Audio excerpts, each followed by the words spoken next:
kabajamtoota hordoftoota keenya kan jirtu nagaa keessanii har'aan kana maatii sii kutaa sagalee exercise 5.1 qabadheen dhiyaadheen jira. Hanga xumura sagantaa kootti na faana bu'aa affeerraa kiyya. Gamanumaa YouTube kana haaraa namni taatan subscribe gochuudhaan miseensa keenya ta'a. Namoonni namaafis share gochuu isin irraafatinaa isiniin jedha. Okay, jalqaba irratti waa'ee pooliiganii waan tokko haa kaasneetiin ilaallu. Pooliiganii jechuun maal jechuudha? Pooliiganii jechuun simple closed curve jennee simpilii ta'ee kan closed curve ta'edha. Kan maal irraa ijaarame? Kan sarara lama yookiin sadii irraa ijaarame, sadii yookiin afur irraa ijaarame, sadii fi sadii ol irraa ijaarame. Akkuma asirraa argaa jirtan pooliigan jechuun maal jechuudha? Polygon is simple closed curve formed by the union of three or more line segments, no two lines which successive are collinear. The line segments are called sides. The polygon at the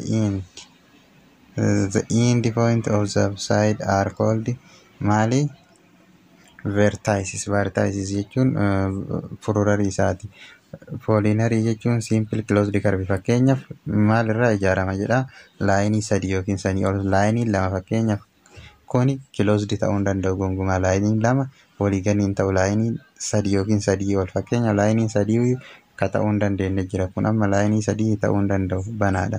Kanaafuu haala kanaan akkatti yoo cufame yookiin immoo haala kanaan akkatti yoo bifa kanaan cufame inni kun maal jennaan? Pooliigan jennaan jechaadha. Akkasii sararri immoo walirra deemeetiin kooliinarii laayinii tokkorra deemu jecha haaluma kanaan laayinii tokkorra deemuu hin danda'u. Iddoon kun maal jennaan? Vertexii jennaan. Kanaan immoo saayidii jennaan jechuudha. Roga jechaadha. Isa kana hanga kana erga laallee maali simple curved closed waan ta'eef innichi kun gaafii jalqabaa ilaallu. Gaafiin jalqabaa maal jedha? Figarii kana irratti figarii A irratti no two line segment are the intersection are collinear or no two segment intersect except in their end point. Yet figure is not polygon. Why not? Maal jedha? Line segmentiin vertexii tokko irratti laayinii lama qofatu walitti dhufuu danda'a. Fakkeenyaaf isa kana yoo ta'e vertexiin as bira laayinii lama qofa wal tuquu danda'a vertexii tokko irratti. Garuu asirratti laayinii meeqa wal tuqe? Laayinii afurtu wal tuqe. Kanaafuu maal jennaan? Pooliiganii miti jennaan jechaadha. Pooliiganii jechuun jalqaba irra vertexii tokko irra laayinii lama qofatu intersekti ta'uu qaba. Sinii galtee dubbiin. Amma fakkeenyaaf wanta tokko haala kanaayyuu ka jiraatu taate amma kuni laayinii meeqatu walitti bu'ee iddoo kanatti laayinii afurtu wal tuqe jechaadha. Irranallee ka dhufu hin jira, kaasillee wal dhufu hin jira. Laayiniin afur bakka tokkotti yoo walitti dhufan kun pooliiganii ta'uu hin danda'u. Kanaafuu inni jalqabaa sun pooliiganii ta'uu hin danda'u jennee lafa keenya. Inni kun pooliiganii ni ta'a. Okay, inni sun erga pooliiganii ta'e maal goona? Maal hojjechuu qabna? Lammaffaa irratti maal jedha? Figarii kana irratti figure 5.14b a polygon. Yes, it is a polygon. Polygonidha. How many sides does it have? Side meeqa qaba? How many vertex does it have? What is the sum of measure of all its interior angle? Side meeqa qaba? Side tokko, lama, sadii, afur, shan, jaha, torba, saddeet, sagal, kudhan, kudha tokko, lama jirallee ni jirti jechuudha. Saayidii 12 qaba. Vertexii of vertex illee 12 qaba. Number of vertex in the number of side equal the number of vertex fi number of side wal qixa jechaadha. Number of side wal qixa waan ta'aniif number of angle illee wal qixa jaruma. Number of angle illee jechaadha. Angilii jechuun mallattoo tanaan kaa'amti. Number of angle illee jaraan wal qixa. So maaltu nurraa eegama asirra? Keessa sum of each interior angle. Interior angle sum of interior angle maali? N minus 2 times sum of measure all hunda isaa jechuun 180 jenna. Maal sum of all interior angle formula kanaan n kenna 12 waan qabnuuf 12 hir'isuu 2 baay'isuu 180 meeqa nuu dhufa? 12 hir'isuu 2 jechuun 10 baay'isuu 180 jechuun 180 digirii jechuun 1,800 jechaadha. 1,800 nuu dhufa. Maaltu the sum of all each interior angle? 1,800 nuu dhufa. Okay, xumurreerra gaafii lammaffaa. Gaafii sadaffaa maal jetti?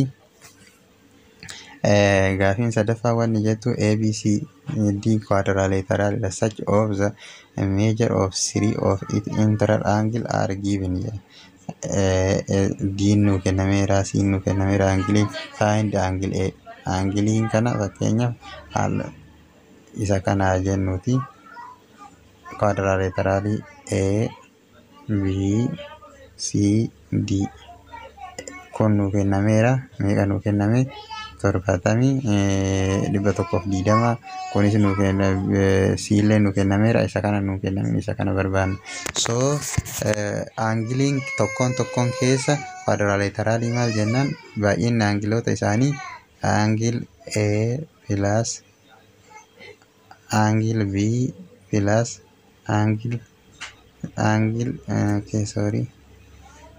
angle C plus angle D meeqa?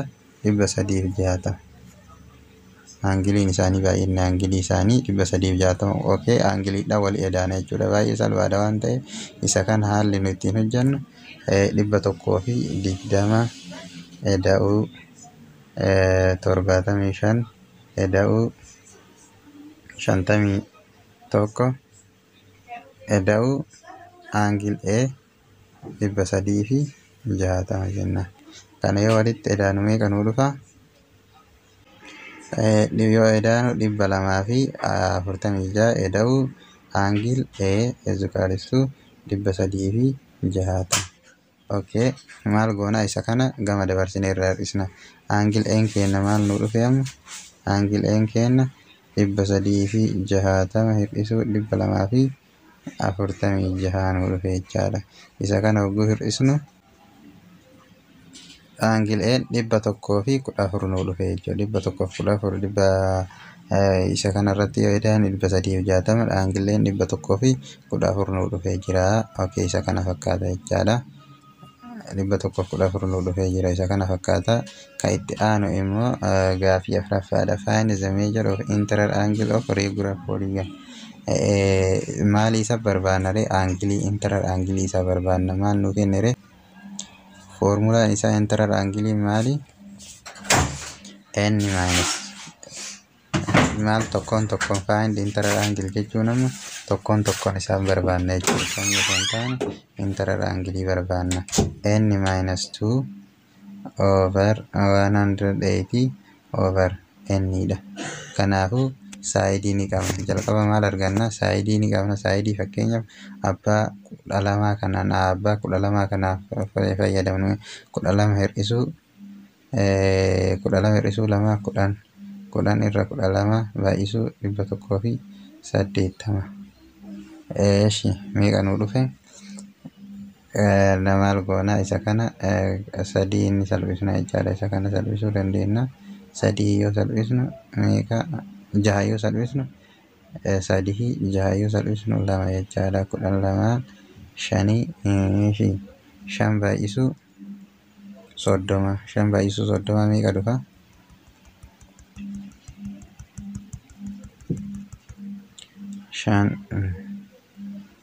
5 baay'isuu 30 duwwaa 150 jechaadha. Maaltu internal angle tokkoon keessa isaa 100 fi meeqa dhufa? 150 dhufe jechaadha. Ofii abbaa 10 kan haa ilaallu. Abbaa 10 kanallee yoo ilaallu 10 hir'isuu 2 baay'isuu 180 irra 10 hir'isuu 2 jechuun 8 irra 10 baay'isuu 180 jechaadha. 0 ni baddi meeqa? 18 baay'isuu 8 jechaadha. 18 baay'isuu 8 jechuun 4 6 fi 8 144 dhufa jechaadha. 144 dhufa. Maaltu internal angle isaa jechaadha. Okay, isa kana fakkaata. Akka itti aanu immoo gaafii Shanaffaadha. Find the side of regular polygon jedha. If each of its interangling isaa kana yoo ta'e maal barbaanna ree? Saayidii barbaanna jechuudha. Inni barbaanna. Inni barbaaduudhaaf maal goona ree? Jalqaba irra qabna isa kana jechaadha. Isa kana hogguu hojjennu irra raabsina jecha. Isa kana irra raabsina. Kam irra raabsina? Isa inni kana irra raabsina. Inni times 180 jechuun 118 inni jechaadha. She minus jennaan 2/180 jechuun 360 dha. Is equals to 150. Inni tanammoo inni as jirtu tana cross goona jechuudha. Isii kanaan cross yoo goonu tun inniin tun as bira dhufti jecha gama darbitee as bira dhufti. Okay, maal ta'eera? 180 minus inni jechaadha 360 is equals to meeqa? 150 digirii n. So nniin tuni ka inni qabu jechuudha. Tarmiin wal fakkaatu gama darba jechuudha. 100 fi hir'isuu 180 inni ta'a. Asii 180 hir'isuu tuni wal balleessiti. Minus 360 is equals to 180 inni jechuun gaaf kana walirra hir'isnu negatiiv 30 innidha. Negatiiva inni baddi meeqa ta'a? 360 is equals to 30 30/30 dhanni baddi 11 nniin kenna meeqa dhufa? Nniin kenna 12 dhufa jechaadha. Our n is 12 nu dhufa jechaadha nniin kenna. Okay, siin isa kana fakkaata. Isuma san haala saniin irra raabsina jechuudha. 180 inni minus 360 is equals to over n is equals to 141.2 decimal point dha jechuudha. Repeating decimal point dha. Okay, as jala takka jira jenneetiniin asiyuun goona cross goona inni gara siinni baay'isna jechuudha. 180 minus 360 is equals to 141.27 repeating decimal n jenna. Okay, isa kana gara fraactioniitti jira. Yeroo gara fraactioniitti jijjiirru 14,580 dhufa. Unit 1 keessatti barsiisee jira. Isa kana irra deebitanii irra 99 dhufa jechaadha. Irra deebitanii ilaaluu dandeessu. Okay, isa kana erga dhufee maal goona? 180 n 180 n minus 360 is equals to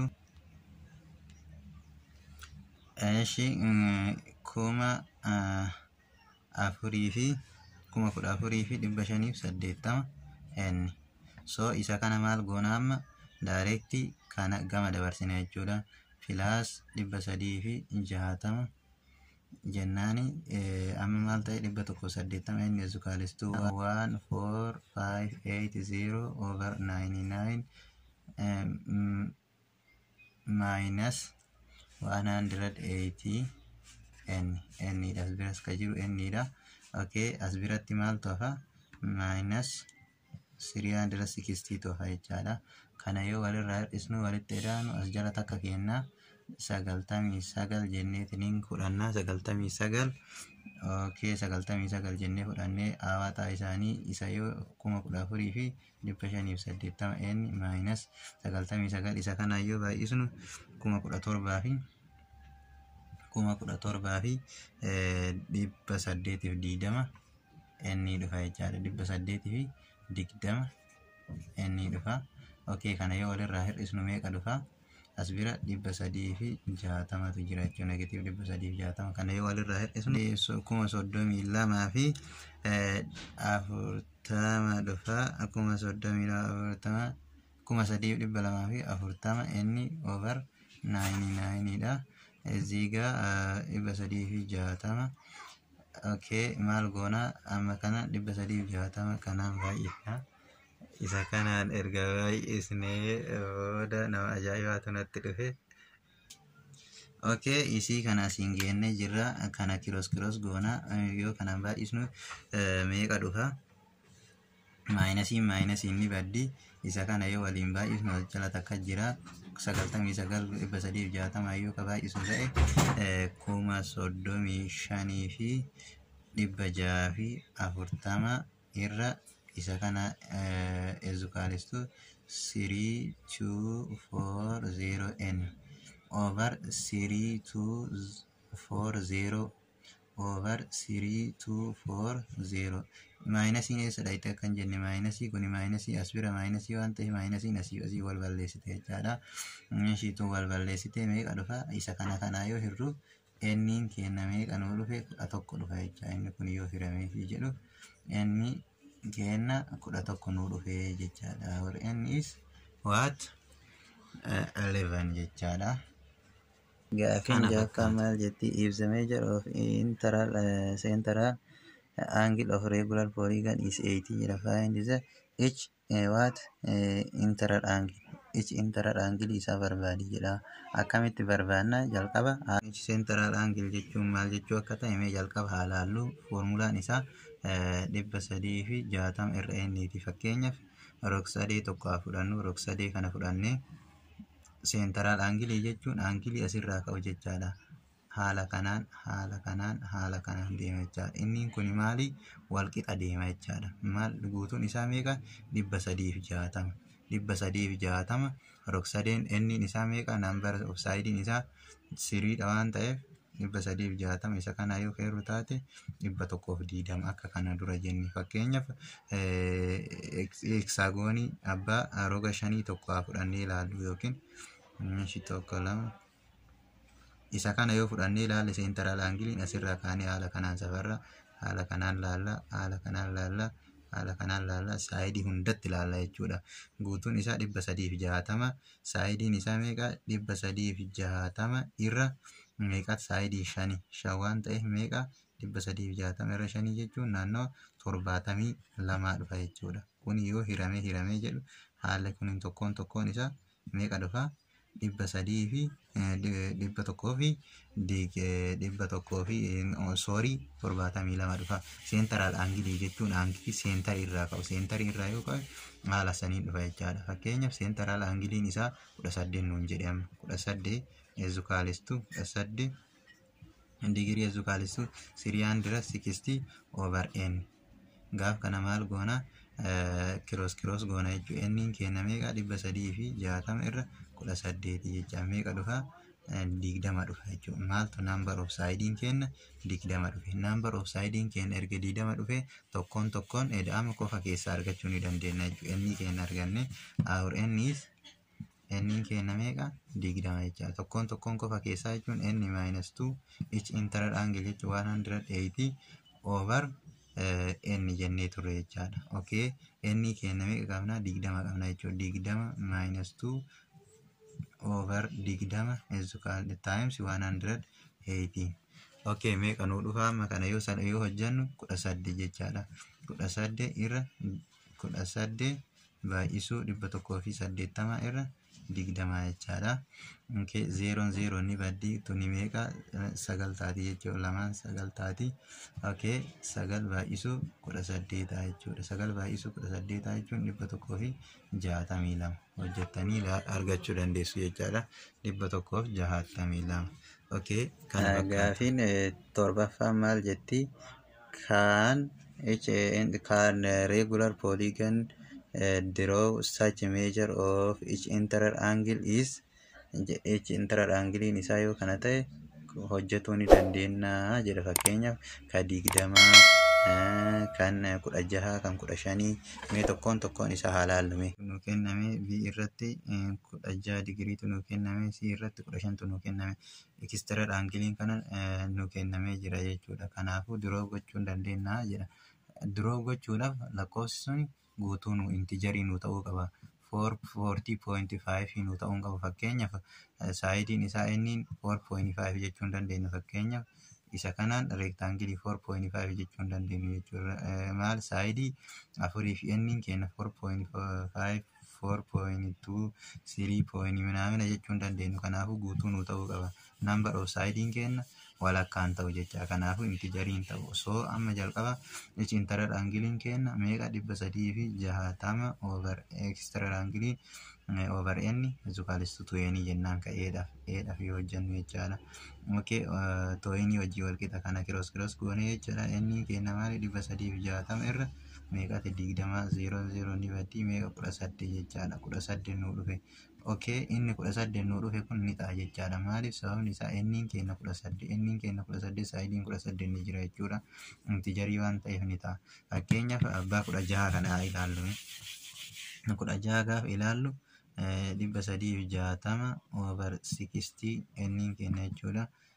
Meeqa dhufa kana jechuun 22.5 naannawa kana dhufa around 22.5 22.5 hin ta'u jechuun intijarii miti. Kanaafuu duroo gochuu hin dandeenyu. Abbaa 15 illee haaluma saniin hojjannaa kana fakkaata inni kun. Okay, Roman number 2 irratti illee haaluma wal fakkaatuun maal nu kenne kan regular polygon B draw such a measure of each internal angle is 144 140 internal angle n minus 2 times 180 over n dha. Maal nu kenne internal angle nu kenne internal angle eega nu kenne n barbaannu is equals to 144 jennaan. Internal angle kenna kun formula isaati isa kanaan wal qixa jennee ilaalla. Okay, direct irra raabsina jechuudha. Maal jenna 180 n minus 360 is equals to kana cross gaaf goonu isheen tun gama darbiti jechaadha.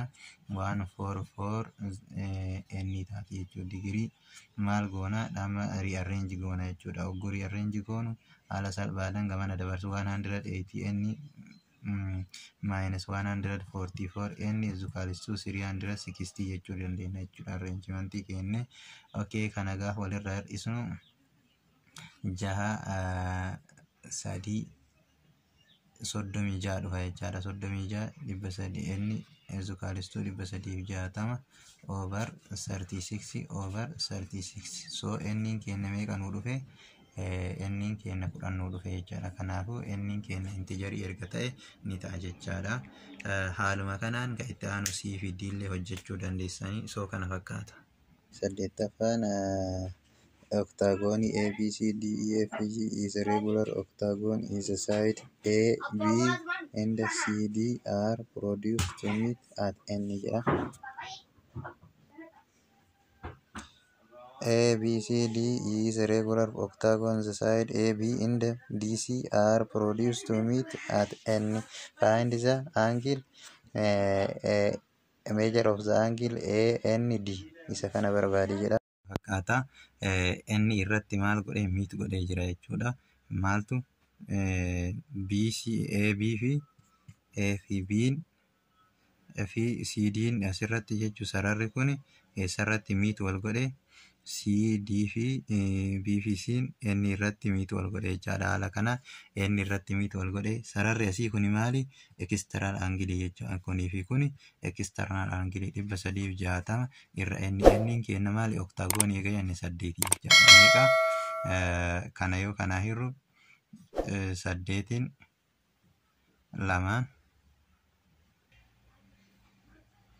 Okay, 45 dhufe jechaadha. 45 digirii dhufe inni kun 45 digirii dhufe inni asiillee 45 digirii dhufa jechaadha. External angle inni kun meeqa ta'a jedheen nu gaafate. Angiliin kun measure of the angle BNC meeqa ta'a jedheen nu gaafate. BNC meeqa ta'a akkuma sirra BNC meeqa ta'a BNC kenna 90 ta'a jechuudha. Keessoon tiraangilii meeqa 180 waan ta'eef 45 inni meeqa 90 ta'e jechaadha. Inni kun 90 ta'e. So inni ka gaafate akka waliigalaatitti aangilii